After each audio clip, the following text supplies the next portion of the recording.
শ্যামবাজার পর্যন্ত পৌঁছানো পর্যন্ত খরচ হয়েছে 24 টাকা 89 মানে 25 টাকা বিক্রি কত 60-65 টাকা। কোনো আরো দেশ আর মাল দিবে না এরকম যদি আমরা রেট বলি যে এত লাভ করতেছো মাল আমরা নিব না, কাউকে দিবে না। এই কয়েকটা আড়তদার আপনারা চেনার আছে, যদি বলেন যে আমরা এই অযৌক্তিক লাভ আপনাকে করতে দেব না, তাহলে তো আলুর দাম একদিনে এক্ষুনি হবে। এখানে আমরা আমদানি করতেছি শুধু ক্রেতাদের খাতিলে, যে আমরা আমদানি না করলে বাজারটা আরো ঠিক আছে, আপনি মহৎ কাজ করেছেন। প্রতি কেজিতে 39 টাকা লাভ করে আপনি বিরাট মহৎ কাজ করছেন। এই আলুর দাম দিয়ে আপনি বেচতে চলে যেতে পারবেন। আলু আজকে 64 যায়। ইন্ডিয়ানটা তাহলে বিক্রি করছে 65। আগে আমাকে ওই যে ক্যাশ মমতা দেখান, বিক্রি করছে রশিদ এই যে আলু বিক্রি করছে 60 টাকা। কি আলু বিক্রি করছে কোথায় কারেক্ট? এটা ইন্ডিয়ান দেখে দিচ্ছি তো ইন্ডিয়ান আলু আবুল কালাম নিয়েছে, তাই না? আবুল কালামের ব্যবসা কোথায়, তুমি কোথায় বিক্রি করবে? এটা আমরা যারা বাকি পাইকার আর কি, যারা আমাদের ঘর থেকে বাকি নেয় তাদের ঠিকানা লেখা রাখি। আমরা যারা নগদ নেয় তাদের ঠিকানা নেই, এটা লিখতে হবে। কন্ট্যাক্ট নাম্বার পেলে আমি একটা ফোন করে জানতাম যে উনি কোথায় বসেন এবং কত করে বিক্রি করতে। আমরা ওখানে অভিযান দেখি উনি ন্যায্য মূল্যে মানে যৌক্তিক লাভ বিক্রি করছে না, ওদের টাকা দেবে। খুচরা পর্যায়ে আলু বিক্রি হচ্ছে কত টাকা দেবে ভাই আজকে? 70 টাকা বেচে এরকম 80 টাকা আপনি বিক্রি করলে 60 টাকা কেজি। ভক্ত ওনারা বিক্রি করছেন খুচরা বিক্রির দ্বারা 80 টাকা, তাহলে কয় টাকা লাভ হলো কেজি প্রতি? 20 টাকা। দেখি যৌক্তিক না আপনার তো তাদের নাম ঠিকানা কিছু লেখে, কন্ট্যাক্ট নাম্বার সময় দিলেন তাকে সর্বোচ্চ হবে। এটা কি বিক্রি করছে? দেশি কি এটা কি আলু ইন্ডিয়ান না দেশি? এটা এই ইন্ডিয়ান লেখা আছে ইন্ডিয়ান আলু লিখছি তো। আলু মানে হচ্ছে ইন্ডিয়ান। আমাদের ঘরে যেটা আছে ওইভাবে লেখা হয়, কিন্তু ইন্ডিয়ান উল্লেখ করে দেওয়া হয়। এটা কি বিক্রি করছে? এটা হচ্ছে এলসি মানে আলু, এই পেঁয়াজ। আপনার পেঁয়াজ বিক্রি করছে না আলু বিক্রি করছে? না তার কাছে বিক্রি করছে। তার কন্ট্যাক্ট নাম্বার এলসি বলতে কি? এলসি মানে পেঁয়াজ। আর আলু যদি কেউ নাম্বারটা লিখে নিয়ে আলু যদি এলসি তে করে নিয়ে আসে তাহলে হচ্ছে আলু, আর পেঁয়াজ এলসি তে আসলে হবে এলসি। আলুতে এলসি লেখা হয় না এর আগে, কিন্তু এখন ওই এলসিটা লেখলে পিএইচ বোঝা হয়, ইন্ডিয়ান পিএইচ। আমাদের এদিকে যেরকম মানে আরো রসুন লিখে দিচ্ছেন, রসুন আর লেখা আর রসুন হয়। আমি যা বলি তাই দেখ। কত টাকা লেখা আছে? 3,28,500 যার সাথে নিচে লেখে 31,100 থেকে 31,100 প্লাস 31,100 কত হয়েছে?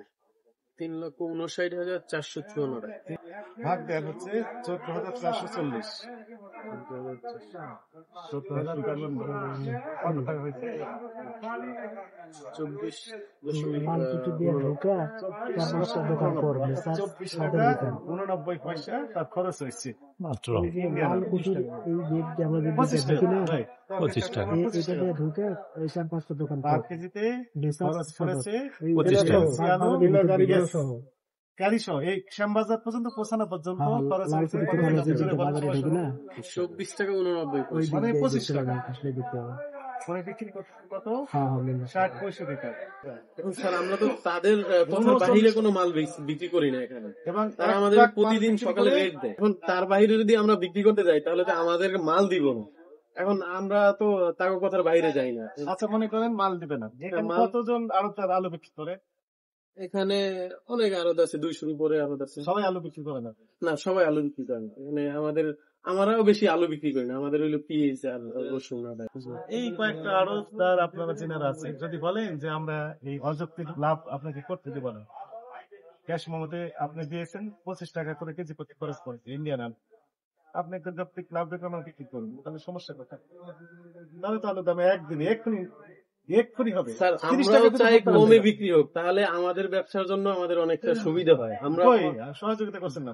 তারা তো মাল কম দিবে না, ব্যস্ত স্যার। হইব, কারো না কাজ করে দিতে সে হবে তো। আমাদেরকে মাল দিবে। দিবে না স্যার। আপনার কাছে দিবে না, কার কাছে দিবে উনি? আপনারা সবাই মিলে যদি না করেন তাহলে কার কাছে দিবে? provide করা হলো না স্যার, আপনারা একটু ওদেরকে ইনকোয়ারি কাগজ করেন টাকা না, আমাকে। ওদেরকে বলেন না যে তোরা এত দামে কেন বেচতে বলছিস। আমরা তো আমাদের মতলব হচ্ছে কমিশন নিয়ে, এছাড়া আর কোনো কথা নেই, শুনেন, কারণ মাল আমাদের না। আপনি কাজের কোনো ভাগ- আরো দেশ আর মাল দিবে না, এরকম যদি আমরা রেট বলি যে এত লাভ করতেছো, মাল আমরা নিব না, কাউকে দিবে না। ও তারা তো আমাদেরকে কি করবেন? মাল আমি দেওয়ার জন্য মাল কি কিনে। জানি কি করবে। 14,400 দেয় না তো স্যার, আমরা দেখছি এরকম টেস্ট করে দেয় না তারা। মূলটা 1 টাকা কমে বেচলে পরে আমাদের দুনিয়ার কথা শুনতে হয় না। বলেন সেটা, যেটা জেনুইন সেটাই তো বলেন। আপনি তো এই দোকানেরই। হ্যাঁ, এই দোকানেরই। না, উনি ভাড়াটিয়া। আপনি না, তর্ক করার জন্য আসছে। না না, আমাদের এখানে স্টক। উনি এখানকার staff। অযৌক্তিক কথা বলছেন কেন? আমরা আসছি জাতীয় ভোক্তা অধিকার সংরক্ষণ অধিদপ্তর থেকে।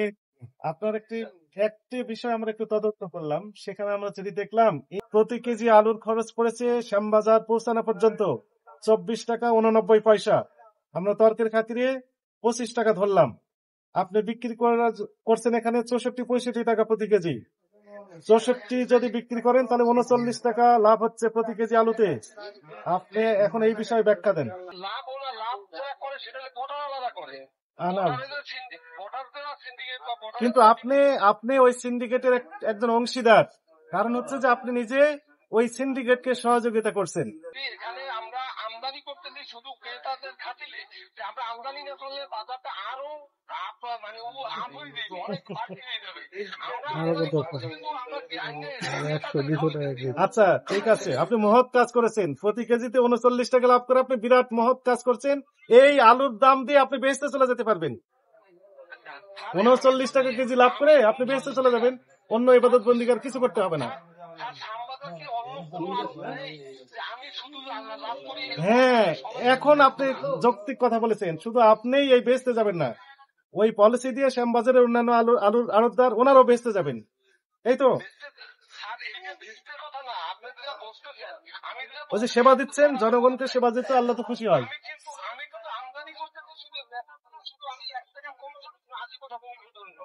আচ্ছা শুনেন, আমি বলি, এখন আমরা তো কিছুই বুঝি না। আগামীকাল সকাল 9:30 এই ভোক্তা অধিদপ্তরে উপস্থিত হয়ে আপনি আমাদেরকে বুঝিয়ে দিবেন। আর আজকে আপনার প্রতিষ্ঠানটিকে 50,000 টাকা জরিমানা আরোপ করা হলো। টাকা পরিশোধ করতে বলেন, আমরা বন্ধ করলাম না আপনার প্রতিষ্ঠান। আগামীকাল 9:30 এসে ব্যাখ্যা দিবেন। আমি এলসির কাগজপত্র সব এক সেট ফটোকপি নিয়ে গেলাম। Thank you.